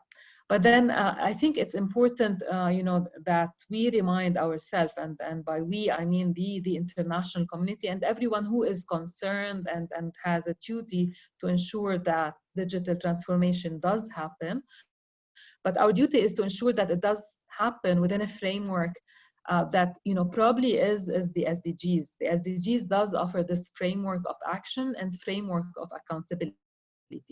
So when we say that, digital transformation is actually doing countries and the region a good job, we're actually also saying that, within, bearing in mind that we have this framework of SDGs, we're saying that it is ensuring that it leaves no one behind. So at a time when it is projected that around 14.3 million people in the Arab region will fall into poverty, and this will bring up the number of poor to around 150 million. With this in mind, when we talk about the success of a digital transformation, and the panelists did a great job at really highlighting the production side, highlighting, but it is our duty also to see and explore whether it does ensure that the growth that it is contributing to does actually trickle down and address inequality, address unemployment, address poverty. And this is why, we did launch this research project in the form of a series of policy papers and country papers to look into the impact of digital transformation on this, three dimensions: poverty, inequality, and unemployment, especially, in light of the COVID-19 and the urgency of overcoming the digital divide. Now, one of the areas that we explore at the country level is whether policymakers and national policies are actually addressing the employment risk associated with skill bias and also avoid a potential increase in income disparity. One dimension that I would have appreciated more insight on, and which we are actually trying to also explore further, is the impact of women as a labor force. The statistics and the data that Omar showed are very useful. I would be curious to see whether we can dig further into that and see the impact on women as employers, on women as also employees. Because one of the, it didn't come as a surprise, but as we were actually building the research team, we did find it extremely difficult to actually find female researchers from the region who are interested and have relevant experience on digital transformation. For some reason, it continues to be a male word, you know, from the academia side. So this is why, I mean, I'm very happy that, you know, we have female academics who are actually talking about digital transformation, and we, you know, we tried endlessly, and we couldn't really secure, you know, interest in this specific topic or, you know, relevance. And this is, we're very conscious that we need to think differently about it, and to address this research gap in the Arab region. Also, you know, an area that we also do focus on, and I will, you know, then jump to the main trends that we have identified, taking into consideration that this is not yet mature, so we don't yet have a coverage of many countries that are included in our country level research. An area, as I said, is education that is important, and because all of the work on inequality in the Arab region continues to show the crucial role of access to education and quality education. And unfortunately, according to UNICEF, a recent study by UNICEF, it shows that there are still very large gaps in education attainment in the Arab region, with a difference of up to 10 years of schooling between the top 20% and the bottom 20% of the educated population. Also, the 2019 Human Development Report, which is published and issued by UNDP, shows the Arab region as the most unequal region in terms of the impact of inequality in access to education on inequality in general, and this is of course very alarming.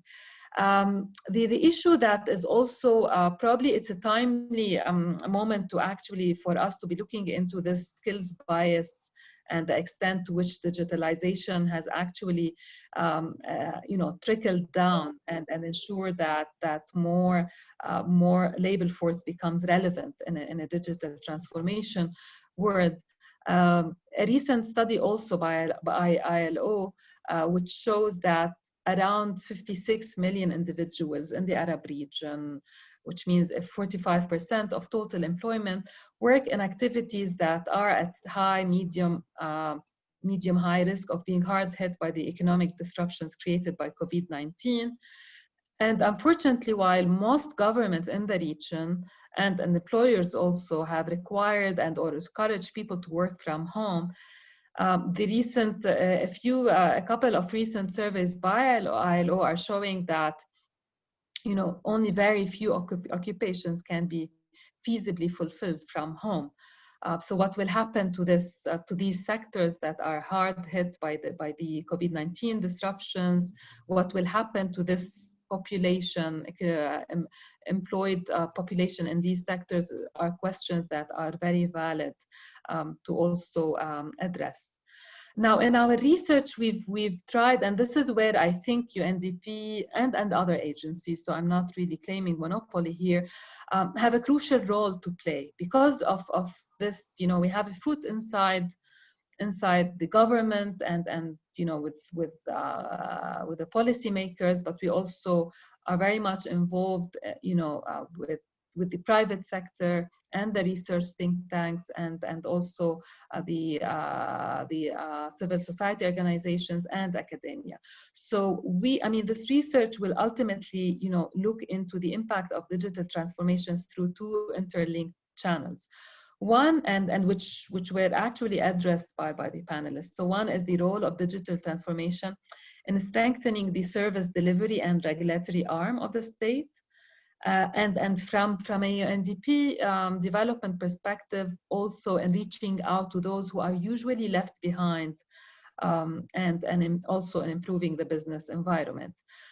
Specifically, those who are usually left behind, and also from a statistical perspective, those who tend to be statistically invisible, i.e. where the national statistical system has not really invested in new technologies to ensure that those who are marginalized, those who need to be reported on are actually covered by the national statistical system. Omar and also others did bring up this issue, the issue of data. And I think an alarming figure comes from the World Bank. The World Bank has been since 2004 publishing something called the Statistical Capacity Index. So I've computed the regional average for the Arab region. And if you compare the 2004 and 2019 regional average, well, basically there's nothing much to compare.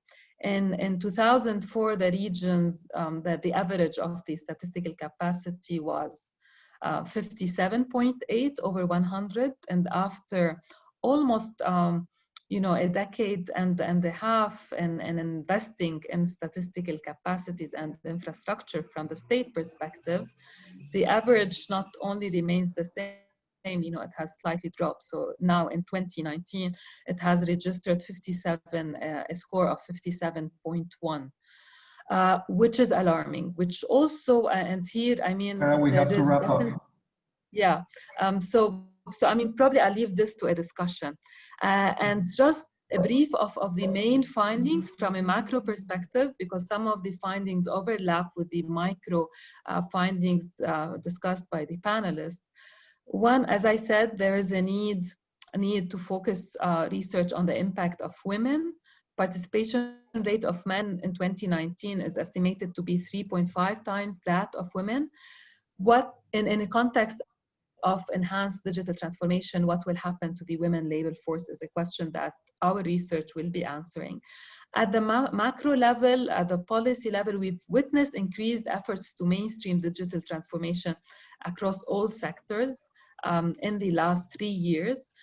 But at the level of e-governance, digital transformation continues to be reduced to e-services rather than a process of transforming the bureaucratic arm of the state in support of other sectors and production. Education continues to be a main factor that drives income inequality, and there is a huge disparity between the skills that are made available by education attainment in private schools versus public schooling. From a private sector and sectoral perspective, and this is where I would want to link it to South-South cooperation. The region is 97% of economic enterprises in the region are medium to small and medium enterprises. Investing, there is a need to think of innovative solutions to support and encourage collective investment to achieve economies of scale. And this is where exploring new mechanisms of investment, sharing notes with economic enterprises from other emerging economies from the global south is critical to ensure that the investment that is made by these economic enterprises is not only cost efficient, but it also relevant given the development stage that we've reached. Finally, we always talk about digital transformation and about knowledge and smart cities. From the Arab region perspective, it's about time we also talk about smart rural centers. Over to you, Stefano, and apologies if I've abused. No, Farah, on the contrary, it's very, very interesting. Every single point raised, I think you echo some of what was said, but also you're putting on the table additional points, starting from even the definitional point of view. Digital transformation and digital economy, it's not such a straightforward term, and it's interpreted differently wherever we go. Female expertise lacking in the role in the field of digital transformation, educational inequalities, which reflect somewhat the digital divide, and data, the issue, the big challenge that exists enormously also in this region. So now we move, thank you to all the speakers, really. I wholeheartedly would like to thank you, and sorry if I seem insistent in coming in and interrupting, but really it's just for the sake of time, and to open now to participation by those who have been listening to us. I think that many of the topics were put on the table. I also would like to encourage some of the speakers, if they want to also put forth some questions if they wish, because I think that that interaction is also perfectly feasible. Yes, giving priority with the participants, you know, those who have not yet spoken. So I am looking at the Q&A dialog box, and I am not seeing yet questions. And so perhaps people are thinking there has been a lot to digest and that was heard in the past hour or so. And so I'm just going to wait a little bit more to see if there are other questions. Maybe in the meanwhile, from the colleagues that I'm seeing also on the screen, I'm just wondering if there are questions that you would like to pose amongst yourselves, that you heard one of the speakers mention something and you want clarification or you want to make a comment on that. This is also perfectly feasible as well. So I would encourage you to please raise your hand digitally, electronically, your electronic hand. And that way I can also understand the sequence of questions. Let's see. Anybody? So Stefano. Of course, Grace. It's good. If it's okay to just break the ice, I think indeed the discussion is so rich. Maybe colleagues need some time to think about it. I actually have a question, because this is a dialogue organized under the initiative of Global Thinkers, which connects over 250 think tanks around the world. And I heard not only today, but also yesterday and the day before, there is a challenge of intellectual gap in terms of data, statistics, also evidence-based analysis to inform policy and standards. So I would like to ask if anybody from think tanks in the region that is in the, yeah, or maybe in MENAPAR, we are having Dr. Ben Shams here, to see that how actively engaged from the region's think tanks to address these issues. Thank you.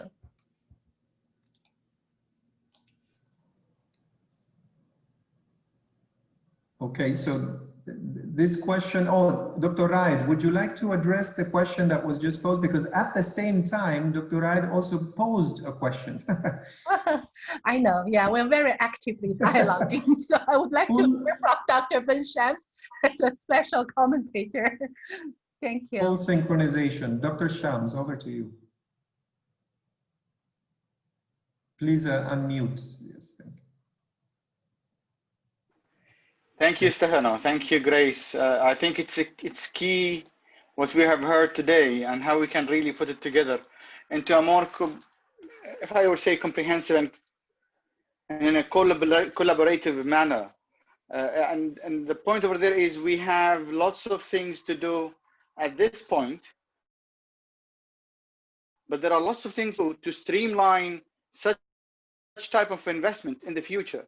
And I've heard even yesterday and the day before, some great ideas from entrepreneurs and from youth who can really take things forward. But we need to formalize this into more of, if I would call it, a capacity building for future generations to be able to bring this investment in the Arab region to be streamlined. So it's not a matter of just putting things on the ground now. What are the obstacles now? But if we can really think of how we can change the mindsets, the capacity building, the systems that really supports the youth generation, it would give us a future step forward. I would like just to put this on the table for the discussion of the group. This is really like a longer term perspective starting with the youth. It's a region that has a lot of youth. So I fully endorse also this, this point by Dr. Shams. Now, Dr. Shams also a few minutes ago asked to the panel, what are the key upskilling or upskilling that is needed for the future generations to embrace Arab collaborative ecosystem? This is mirrors in a way what the point that you have already made. Perhaps, you know, Omar or other of the participants, anybody who would like to address this point. Sure. I'd be happy to take a stab at it and then have others add. And I think, Dr. bin Shams, you've also were identifying this idea of short-term and long-term, and I think these are important ideas that we should keep in mind. So in the short term, what I think we need to find is a solution for people who are already in their careers to develop skill sets to be integrated rather quickly into the digital economy. If we see an interesting model of this, you'll see MISC in Saudi Arabia has launched MISC Academy in collaboration with General Assembly. And there are a number of entities like General Assembly that are focused very much on, you know, you'll take a certain 2 or 3 month course in a certain discipline that will enable you to start out rather quickly. So I think those are the kinds of things that we would need in the short term. In the longer term, now we're talking about something completely different, because if we're thinking 20 years down the line, what jobs will be available, you know, computers might actually be taking most of these jobs. And so a lot of the discourse around this, and I'm privileged to sit on the board of a school where I think a lot about what do we need to teach kids in the future. And what we think a lot about is critical thinking, creativity, collaboration, communication, right? These kinds of skill sets are actually the prime focus as opposed to necessarily some specific forms of knowledge, right? I would say more and more though, I would think about opportunities where computers are gonna run much of our lives in our world. And so the people who know how to run computers, those are gonna be the most available jobs in the world. And then the other area that I think will be still available is what some people call the care economy. People taking care of the elderly, people taking care, that part where there's emotional work will be probably the last areas of work, along with things like art and creative expression. No, this is very interesting. I think that you nailed a few points that perhaps were not mentioned earlier, that that we can really start thinking about maybe creative industries and the like. Now, so thank you, Omar, for this initial answer. We do have also a question that is slightly related from Prativa Shaw. Prativa asks, what are the major initiatives or challenges under STI for science, technology, and innovation for SDGs by Asian countries in the Arab region for South-South cooperation?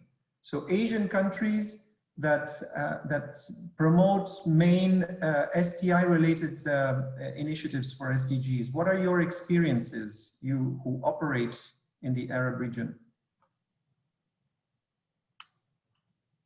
Omar as well?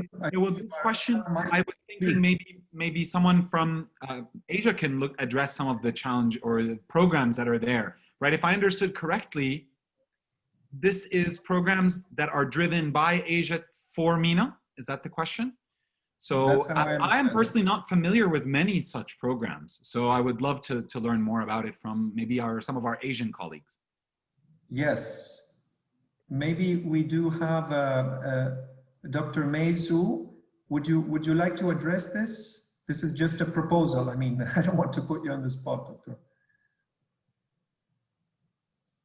Just if you can unmute yourself, kindly.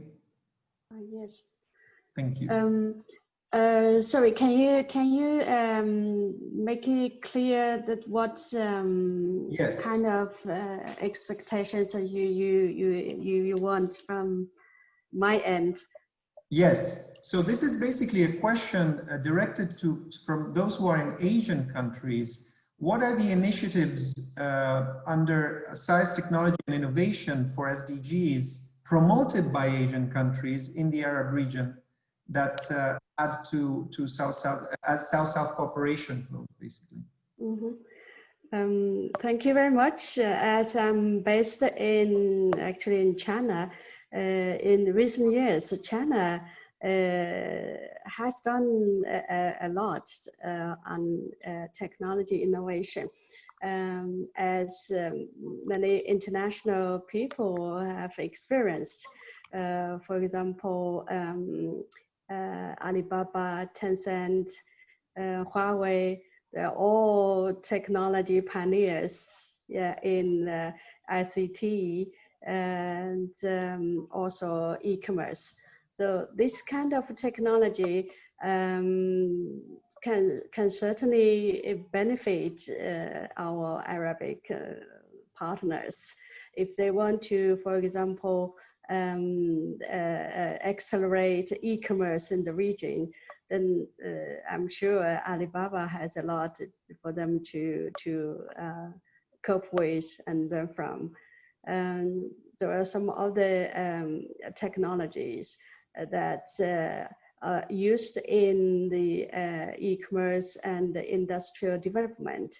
And for example, smart, we will call it smart robotics and smart city, smart manufacturing, which are all very much digitalized and autonomous technology applied. Then this kind of technology worth for transferring to the Arab country, so that the people can benefit from it and accelerate their development in related areas. And as we are the center for South-South cooperation, we are happy to facilitate the Chinese players and the Arabic players to work together. And we have been doing so to facilitate these clients to catalyze their collaboration through our financial services, through joint funds. We set up funds together with Chinese clients and some African and Arabic clients. So through funds, we can support these players to work together and to better serve their needs. Yeah, thank you. That's my understanding. Thank you. Absolutely, those are very valuable examples. Thank you. Stefano, can I just add two other examples on this? In Asia countries, STI initiatives in Arab states, in addition to China's support and mutual collaboration with Arab states, we also know that we have, for example, India's Pan-Africa Network initiative, which covers several countries, also the Arab states region. And there are policy dialogues on South-South cooperation and triangular cooperation, including, for example, Japan and Arab Forum. At the policy level, digital transformation and ICT STI issues are also part of that forum. So these are just a couple of examples, but there are many as well. Thank you. Thank you, Grace. As we await for additional interventions, because I also want to give space to the closing remarks, and we want to kind of aim at wrapping up at 6:45. I don't see additional questions. I did want to maybe ask myself a question. Can I, Grace? And microphone is with you. Well, if there's one thing that I always am a little bit at odds with the Arab region, also because in the sense that it's so diverse, you know, even the part of the Arab region where I live, it's enormously different from the Levant and from North Africa. But if there's one thing that we could stretch a little bit, but really makes all these countries one region, is the language, right? I mean, most countries speak Arabic, the population of those countries, most.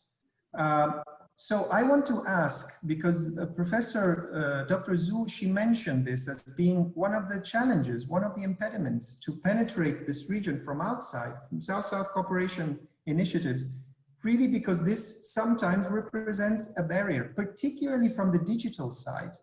There may be certain challenges that are specifically related to certain Unicodes or, you know, to transfer and to translate properly into an Arabic that can make the investment or the initiative take off and be relevant, from e-commerce to educational initiatives and the like. So I want to ask the panelists, do you experience, do you think that this is an issue? Do you think that there are solutions at the digital level to overcome this issue? What is your experience on this? Open. I'd like to maybe take a quick stab at this one as well. But I'll take a stab initially saying, actually expanding your problem. It is not just language, it is language and culture. And coming down to things like sense of humor, and you know, turns of phrase and ways of communicating and basic social behaviors. So I think this idea of one unified region it's actually not that much. And so most of the people speak a local colloquial version of Arabic.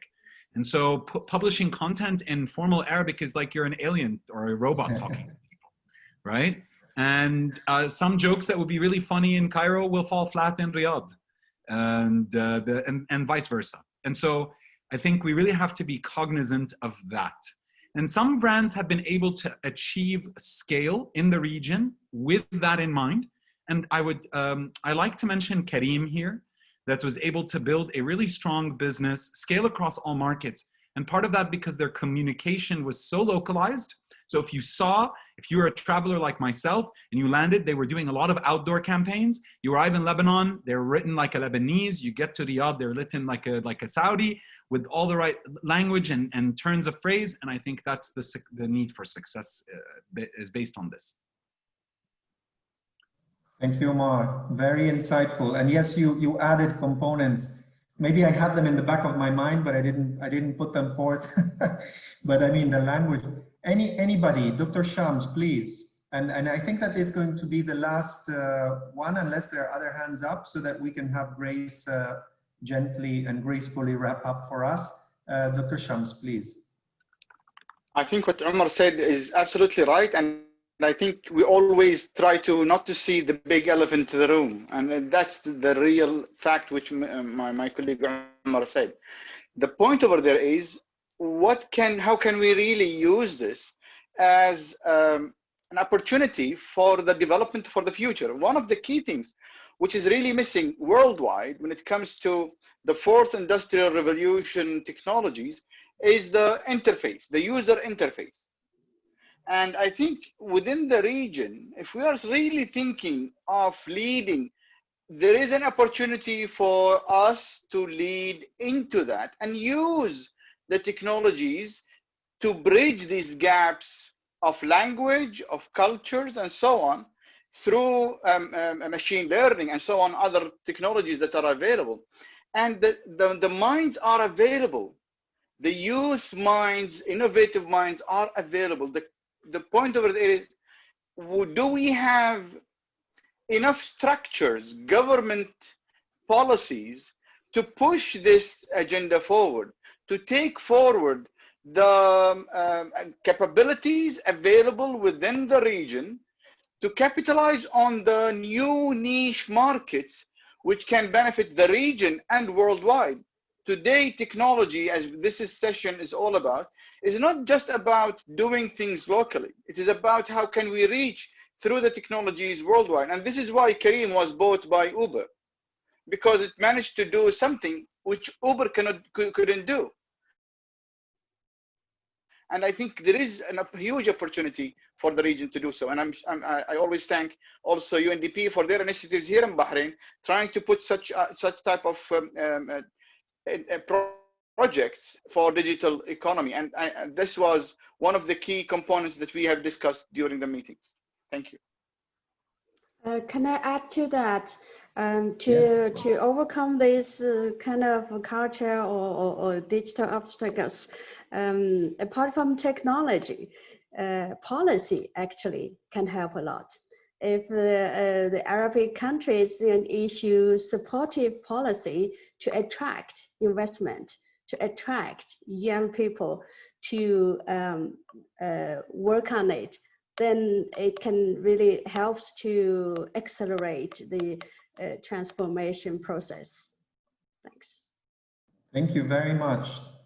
All very insightful comments. I just wish we had more time because this is, I feel almost like we're taking off now with the ideas, and it's very frustrating, but this is the way it is. I mean, we really hope that there will be other spaces like this to continue the reflection.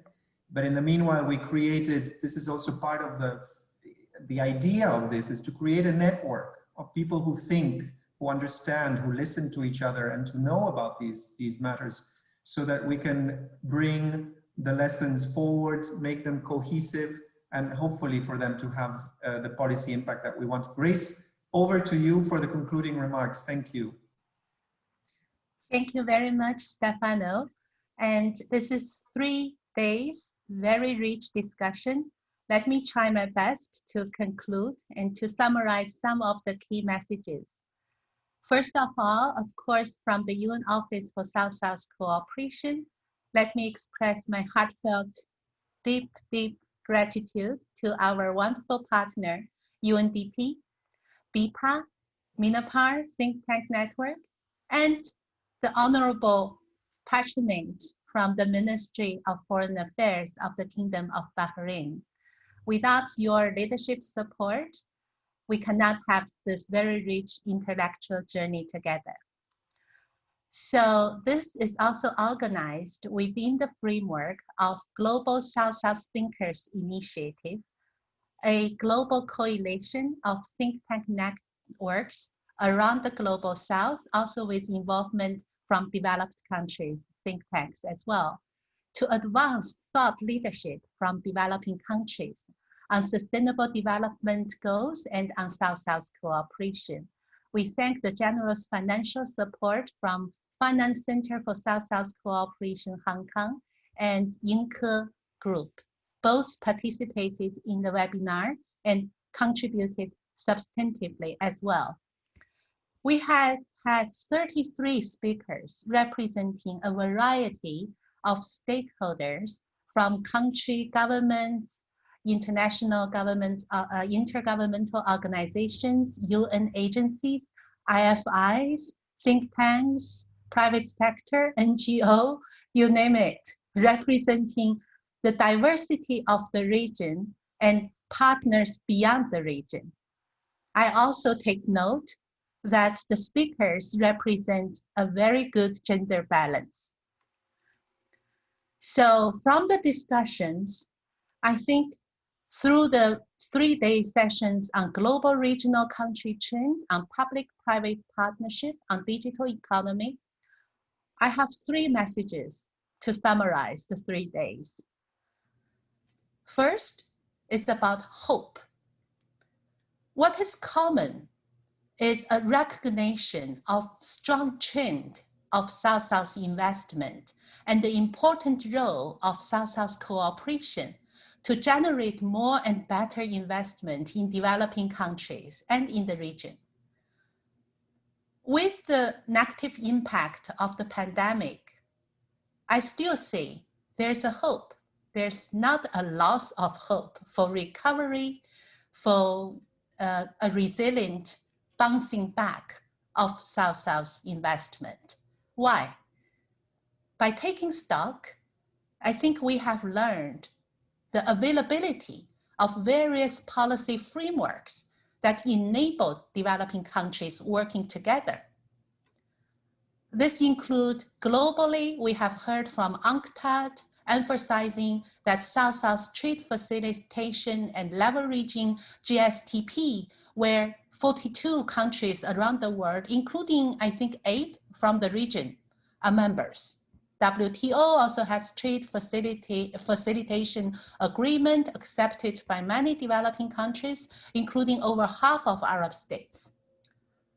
UN, we have the second high-level conference outcome document for South-South cooperation. We call it BAPA plus 40. It also emphasized and strongly called for support to increase South-South trade and investment in the context of financing for SDGs. These are the global frameworks. Regionally, there are over 100 bilateral, multilateral mechanisms aiming at facilitating better investment flows. We heard through the 3 days concrete examples from the region, including also sub-regional mechanisms and neighborhood countries reaching agreements. We're also aware there's a great potential for mutual learning and supporting opportunities beyond the region. Because recently we see in the world also regional integration efforts are happening, not only in this region, but also, for example, this Africa Continental Free Trade Zone, the recent ASEAN plus 5 countries RCEP agreement, etc., etc. Those mechanisms can inform each other and better connect it. Many of the policy reforms and innovations are taking root in countries within the region, including policies to support soft landing of investment from developing countries or neighborhood countries, legal, addressing the challenges in terms of legal frameworks for setting up business, financial regulations, procurement reforms. We heard concrete initiatives actively advancing by countries. There's a DEAR program shared by the State of Palestine, and Jordan mentions their cooperation in statistics, public administration, development planning with Yemen, Somalia, Iraq. Djibouti shared their 2035 vision and their institutionalization of South-South focal points in the country. Also, their joining of IGAD, which is a trilateral, triangular cooperation. So these are all evidences that we have taken stock of that gives us the basis to have the hope for recover better beyond COVID-19 on South-South investment issues in the region. The second group of messages I heard talks about strategies. It is about strategies that point to what are the priorities that we would like policies and legal frameworks and efforts from our partners to focus on moving forward. The first priority is about SDGs, and not just individual SDGs, a highlight of the interconnectedness of the SDGs. This is represented well by mega trend issues, such as the change of economic trend, but also the balance between urbanization and rural communities, climate change, youth in the whole change of demographic of the region, and digital transformation. So this is, the strategy should be focusing on those mega trend issues and looking forward for the future. The interconnectedness of investment, economic growth with education, for example. The highlight of education should be future-oriented on creativity, critical thinking, care, culture, and emotional intelligence. The emphasis of gender cutting across all SDGs. For example, the Egypt example of closed gender gap accelerator, and many of the speakers talked about the gender issue in various sectors. Environment, we heard the example of public-planet partnership. For PPP, it's a different term now. We heard the focus on SMEs, which is the whole spirit of SDGs of leaving no one behind, because women, fund their jobs, mostly in small and medium enterprises. So how can policies and legal frameworks promoting investment, but also promoting investment to maximize its benefits for all people, especially for supporting small and medium enterprises? Startups, in the crisis situation, can we set up SOS funds to save startups? And how can we help to achieve the scale of economy by supporting all of the small and medium and micro level enterprises? We also talked about strategy in terms of what challenges we should address. That involves infrastructure challenge, both physically and digitally. How to connect countries creating regional public goods, especially connecting LDCs in the region.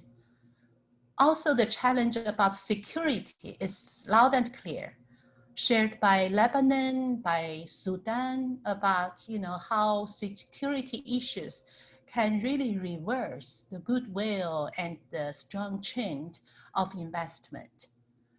We heard the challenge in intellectual gaps, calling for more research institutions and think tanks to focus on investment for SDGs, focus on rich data, better analysis to inform policy and standards. We also think about strategies in terms of what modalities of South-South can offer you strategic entry points to address those challenges. Through the 3 days, we heard 3 major modalities have been used. Number one, policy coordination. And that was given example of not only within the region, coordinating policies, but also with countries beyond the region. The China Arab Forum, Turkish Arab Forum, Japan Arab Forum, all this are aiming at within and beyond the region to achieve policy dialogue, policy coordination. Financing is another modality of South-South cooperation. We heard from how the funds are organized within the region and beyond. Examples from Kuwait Fund, Islamic Development Bank, FCSSC, and Africa Export-Import Fund.